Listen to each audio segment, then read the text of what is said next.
अस्सलाम वालेकुम। कैसे हैं आप सब? मैं यहाँ ठीक और उम्मीद करती हूँ आप ठीक होंगे। तो आज का व्लॉग स्टार्ट हो रहा है हमारा डिनर के साथ। तो पिछला व्लॉग जो था ना बहुत लंबा हो गया था, इस वजह से मैंने ये वाली रेसिपी नहीं डाली। तो आज मैं बनाने वाली हूँ आल की प्याज यानी कि स्प्रिंग अनियन और अंडे का सालन। तो मैं कैसे बनाती हूँ मैं आपको बताऊँगी। सबसे पहले मैंने क्या करा है, ऑयल को गर्म कर लिया था और उसके बाद मैंने स्प्रिंग अनियन को इसके अंदर डाल दिया है, या कह सकते हैं आल की प्याज को। और इसे ना अच्छे से मुझे फ्राई करना है जब तक ये सॉफ्ट नहीं हो जाती। तो बस इसे जब तक हम इसे फ्राई करेंगे, अच्छे से इसे फ्राई करने के बाद देखिए थोड़ी सी सॉफ्ट हो गई है और क्वांटिटी भी थोड़ी कम लग रही है। तो यहाँ पे देखिए मैंने काटा था टमाटर, लहसुन, अदरक कोट लिया था मैंने उसे, और लाल मिर्च, धनिया पाउडर, हल्दी पाउडर, नमक, ये सब चीज़ें मसाले इसके अंदर डलेंगे। जो कि बेसिक मसाले होते हैं जो घर में यानी कि हरी चीज़ में डलते हैं वही इसमें डलेंगे। और सिंपल सा है ये। और थोड़ा सा उसी प्लेट में मैंने पानी घुमा के डाल दिया था क्योंकि उसमें मसाला लगा हुआ था। तो यहाँ पे इसे अच्छे से ना भून लेंगे मसाले को, जैसे मसाला भूनता है, और इसे अच्छे से मिक्स करते जाएंगे और इसे भूनते जाएंगे। तो बस यहाँ पे हम इसे ढक्कन ढक देंगे थोड़ी देर के लिए, ताकि टमाटर जो हैं हमारे थोड़े से सॉफ्ट हो जाएं। और साइड बाय साइड हम जो हैं 4 अंडे मैंने लिए थे और इन्हें ना एक बाउल में इसे हम तोड़ के सारे अंडों को अच्छे से ना फेंट लेंगे। और इसमें हमें नमक मिर्च डालने की ज़रूरत नहीं है क्योंकि हमने मसालों में सारे नमक मिर्च डाल दिए हैं। और अगर आपने उसमें कम नमक मिर्च डाले तो आप इसमें डाल सकते हैं, लेकिन मैंने उसमें ना सही से जितने डालने थे मुझे उतना मैंने मसाला डाल दिया है। तो इसे मैं ना प्लेन ही फेंट लूँगी।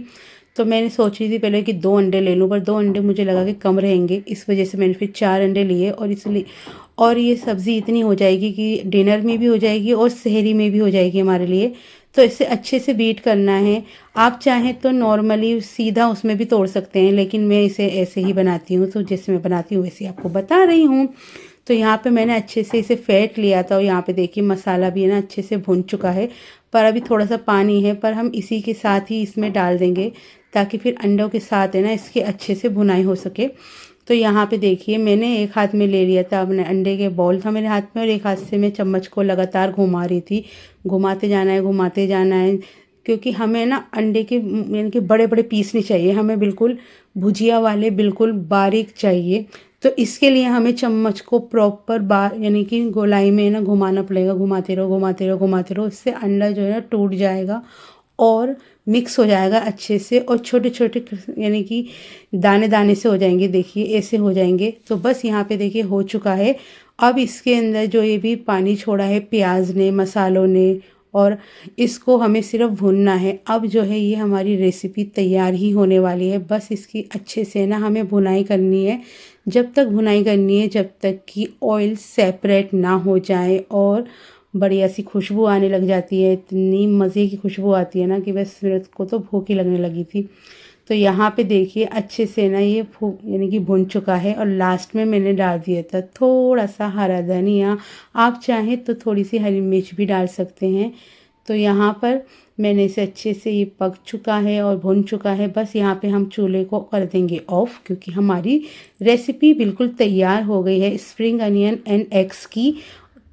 तो यहाँ पे बन चुका है। इसे चूल्हे को बंद कर दिया। ये देखिए मटर अभी भी पड़ी हुई, 2 किलो मटर और लेकर आई थी मैं, सस्ती मिल रही थी। तो मैंने सोचा वाई नॉट, ले लो भाई, स्टोर कर देंगे थोड़ी सी। तो यहाँ पे सफाई हमने कर ली थी, यानी कि किचन मैंने साफ़ कर लिया था। और रोटी बनानी थी तो मैं सोचा कि चलो नमाज़ पढ़ूंगी और उसके बाद मैं रोटी बनाऊंगी। पर पानी जो था पानी लेकर आई थी, क्योंकि पानी हमें है ना रोज़े के बाद है ना खूब पानी पीना चाहिए, वरना तो पानी की जो हमें जितना पानी पीना चाहिए उतना पानी पी ही नहीं पा रही थी। और इसे देखिए ये तो बस ऐसा ही है। मैं कुरान शरीफ पढ़ रही थी और ये यहाँ पे बैठा हुआ था। और गाइज़ हमें मुझे ना इस बार मटर है ना 30 रुपये की, 50 रुपये की 2 किलो मिली। और फिर उसके बाद है ना मैं आगे की तरफ नहीं, 40 की मिली थी 2 किलो। फिर मैं थोड़ी सी और आगे गई ना मार्केट में, तो फिर मुझे ना 30 रुपये की 2 किलो मिल रही थी। तो मुझे इतना अफसोस हुआ, मैंने बताओ मतलब ले लेती मैं ये, बाद में आगे की तरफ जाके ले लेती। पर कोई बात नहीं, वो भी सस्ती थी, वरना तो बहुत महंगी मिल रही थी मटर। अब थोड़ी सी कुछ सब्जियां सस्ती हो रही हैं, कुछ महंगी हो रही हैं। लहसन है, लहसन इतना महंगा हो गया है कि मैं बता नहीं सकती। हर हफ्ते देखती हूँ तो 10-20 रुपये बढ़े हुए होते हैं। तो यहाँ पे देखिए दस्तरखान लग चुका है। बातें बातों में मेरे हस्बैंड भी आ चुके थे और मैंने बनाई थी अपने लिए सैलड और अपने हस्बैंड के लिए। तो आपको पता ही है मैंने कितनी शानदार रेसिपी बनाई है जो खाकर आ जाता है बिल्कुल मज़ा। जैसे स्प्रिंग अनियन देखते हैं ना, या तो आलू स्प्रिंग अनियन यानी कि आल की प्याज़ा आलू, या तो ये अंडे वाली जो बनती है ये अच्छी लगती है। उसके बाद हमने कुछ शूट नहीं किया था क्योंकि सेहरी का टाइम पे हमने सिर्फ चाय पी थी, क्योंकि खाना खाने में हमें बहुत ज़्यादा लेट हो गया था। और ये हो गया नेक्स्ट डे, मेरे हस्बैंड जा रहे थे अपने काम पे।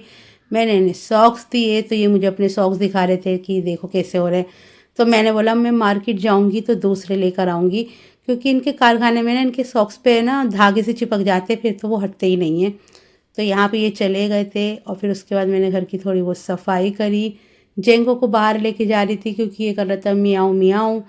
तो इसको मैं बाहर लेके गई, इसे खाना वाना दिया। यानी कि इसके बाउल में थोड़े से बिस्किट तो पड़े ही रहते हैं, जब तक ये पूरे ख़त्म नहीं करेगा तब तक मैं इसमें और नहीं डालती हूँ, वरना खुशबू से उड़ जाती है ना।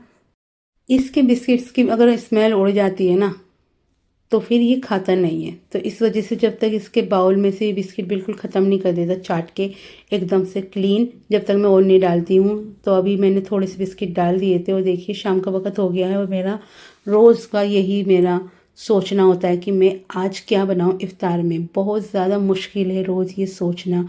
मुझे तो वही सही लगता है कि पकोड़े बना दूँ, पर खाएगा कौन? बना के तो मैं रख दूँगी पर खाएगा कौन? मेरे हस्बैंड भी नहीं खाएंगे, मैं भी नहीं खाऊँगी, वो रखे ही रहेंगे। तो क्या ही कर सकते हैं। फिर मैंने सब्जियां निकाली थी कुछ, तो देखिए यहाँ पे मैंने शिमला मिर्च और प्याज, हरा धनिया, मिर्ची, बंद गोभी इन्हें काट लिया है। और देखिए यहाँ पे बेसन निकाल लिया। बेसन में डाला मैंने मिर्च पाउडर और नमक, और थोड़ा थोड़ा पानी डालने के बाद है ना इसे अच्छे से ना स्मूथ है ना, यानी कि इसका पेस्ट बना लेंगे अच्छे से, इसे फेंट लेंगे। और मैं ये सोच रही थी एक चॉपर लेकर आऊँगी, क्योंकि पत्ता गोभी देखिए कितनी मोटी कटी है आज मुझसे। तो मैं ये सोच रही थी कि एक चॉपर लेकर आऊँगी हैंड वाला, और मुझे ना एक इलेक्ट्रिक वाला भी चाहिए, जिससे कि सब्ज़ी थोड़ी सी है ना बारीक कटें। और कभी कभी है ना आलस भी आता है ना, तो वो इस वक्त मुझे आ रहा था। तो मैंने इसके अंदर बेसन में एक अंडा भी डाला था, जिससे कि हमारा चीला चिपके ना, टूटे ना, और इससे हमें थोड़ा सा और है ना यानी कि अच्छा हो जाता है। तो यहाँ पे मैं इसे अच्छे से फेंट लूँगी अंडे को, एकदम मिक्स कर लेंगे। और फिर ये सारी सब्जियाँ जो है ना, ये ज़्यादा नहीं थी, यानी कि एक प्याज ली थी, एक छोटी सी शिमला मिर्च थी, और एक टुकड़ा बंद गोभी का था, पर ये मोटा मोटा कटा है ना, तो इसलिए ऐसा लग रहा है। पर मैंने इसे सारे को ही इसमें डाल दिया था, क्योंकि मुझे एक यानी कि बिल्कुल फुल फिल करने वाला चीला बनाना था। और है ना सब्जियों का चीला है ना बहुत अच्छा रहता है, यानी कि बढ़िया रहता है, डाइजेस्ट भी अच्छे से हो जाता है। तो यहाँ पे थोड़ी थोड़ी करके मैं सब्ज़ी को मिक्स कर रही थी। और अगर आप, मैं तो हाथों हाथ बनाई थी, और अगर आप इसको है ना बना कर ना थोड़ी देर पहले रख दें, यानी कि आधा एक घंटे पहले, तो थोड़ी सी सब्जियाँ ना इन सब चीज़ों में डल के ना सॉफ्ट हो जाती हैं और बैठ जाती हैं। तो है ना, और यानी कि अच्छा सा आपका चीला बन सकता है। तो मैंने तो यहाँ पे ऐसे ही बनाया था, मैं आपको दिखा रही हूँ। तो यहाँ पे धीरे धीरे करके मैं इसे मिक्स कर रही थी।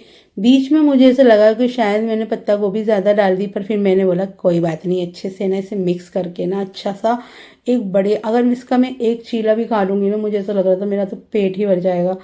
और सबसे अच्छा रहता है खाली बेसन का चीला है ना, वो भी मुझे ज़्यादा अच्छा नहीं लगता, उसमें सब्जियां डली हुई होती है ना, तो थोड़ा सा सही लगता है। और बंद गोभी का जो टेस्ट होता है ना, जैसे मोमोज़ में जो टेस्ट आता है बंद गोभी की वजह से ही आता है। और लास्ट में मैंने इसमें थोड़ी सी अजवाइन भी डाल दी थी, जो यानी कि हाजमे के लिए भी अच्छी है और इसका स्वाद भी है ना बढ़िया सा हो जाएगा। तो बस यहाँ पे इसे अच्छे से मिक्स करेंगे। और हम इसे ना इस चीले को भी है ना ऑलिव ऑयल में बनाएंगे मस्त करके, एकदम क्रिस्पी क्रिस्पी सा। और मैंने अफ्तार काट ली थी, यानी कि फ्रूट्स वगैरह तो मैंने काट लिए थे, बस इस मुझे एक चीला ही बनाना था। तो मैंने यहाँ पे तवा रख दिया था, तवे में डाला 1 चम्मच ऑलिव ऑयल, और उसे ना पूरे तवे पे ग्रीस कर लेना है।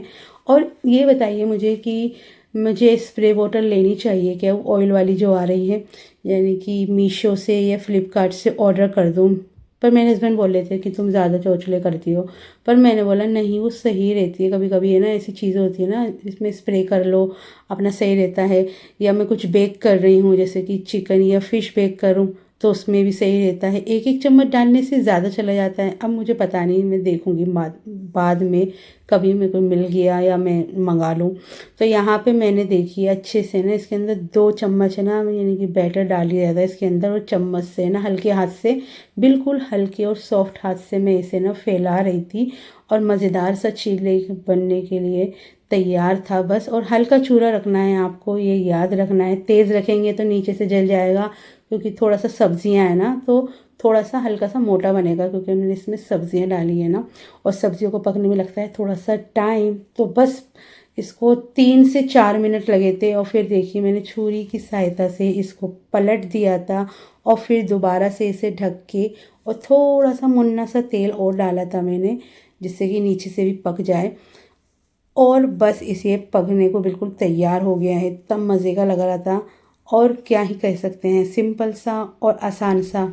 मैं तो रोज़ अलग अलग तरीके की चीज़ें खा रही हूँ, कभी मूंग की दाल का, कभी बेसन का, कभी सूजी वाला, कभी यानी कि कैसा, कभी कैसा, कुछ समझ ही नहीं आता मुझको। पर मैं सोच रही हूँ 1-2 दिन है ना खाली फ्रूट चाट ही खाऊंगी, क्योंकि तो यहाँ पे देखिए हमारा मज़ेदार सा चीला एकदम तैयार हो गया। और इसको है ना मैंने ना जैसे पिज़्ज़ा की कटिंग होती है ना, वैसे ही कट कर लिया था। और मेरे दिमाग में ये नहीं आया कि मैं पिज़्ज़ा कटर से ही कर लेती, मैं छुरी से ही करने लगी। पर कोई नहीं, यानी कि इफ्तार का टाइम होने ही वाला था, इसलिए मुझे जल्दी जल्दी करना पड़ रहा था। तो यहाँ पे देखिए रोज़ा खुल चुका है, और मैंने सबसे पहले खजूर खाई और अपना रोज़ा खोला। और सबसे ज़्यादा एक्साइटेड थी मैं इस चीले को, मुझे ऐसा लग रहा था कभी कच्चा तो नहीं रह गया होगा बीच में से, लेकिन बहुत ज़्यादा मज़े का बना था। और मैंने इसे इंजॉय करा अपनी प्यारी प्यारी सी ग्रीन चटनी के साथ। ग्रीन चटनी जो है ना मेरी को बहुत अच्छी लगती है, हमारे फ्रिज में ना आपको ज़रूर पिसी भी मिल जाएगी, क्योंकि ये मेरी फेवरेट है। और मेरे हस्बैंड की फेवरेट है लहसुन की चटनी, उन्हें वो अच्छी लगती है, और मुझे हरी वाली चटनी अच्छी लगती है। और लेडीज़ों को ना ज़रूरी हरा धनिया की चटनी तो ज़रूर खानी चाहिए, बहुत ही ज़्यादा अच्छी होती है, हमारे लिए फ़ायदेमंद होती है। तो यहाँ पे रोज़ा खुल चुका है, अब जल्दी से पढ़ेंगे जाके नमाज, और फिर उसके बाद घर के करने थे कुछ काम। ये मटर कब से पड़ी हुई है, और इन्हें घर के काम, कौन कहता है कि घर के काम बहुत कम होते हैं, इतने काम होते हैं। सब्जियां लाओ, धो, उन्हें अलग अलग करके सही से रखो वरना ख़राब हो जाएंगी। मटर छीलो, पालक काटो, और भी इतने सारे काम। बिल्ली को देखो, और घर की सफाई करो, हस्बैंड को देखो, हस्बैंड की पसंद देखो, हस्बैंड की नापसंद देखो, उनके घर वालों की पसंद को देखो, नापसंद को देखो, क्या क्या करें। तो रहने देते हैं, घर के काम तो कभी ख़त्म ही नहीं होते। तो बस यहाँ पे मुझे अब ना ये ना मटर छीलनी थी, थोड़ी छील ली थी। कुछ टाइम लगेगा, कम से कम 1 घंटा तो मुझे इस मटर को छीलने में लग जाएगा। कोई बात नहीं, जल्दी से इस मटर को छील लेते हैं। और मैंने ना एक पन्नी में रख दी थी छिल के रखने के लिए, तो यहाँ पे चाय पीते रहेंगे और ये काम होता रहेगा। तो बस इस व्लॉग को मैं यही करने जा रही हूँ। And like, share and subscribe करना ना भूलें। और देखिए यहाँ पे मटर भी छिल चुकी है, तो आपसे मिलती हूँ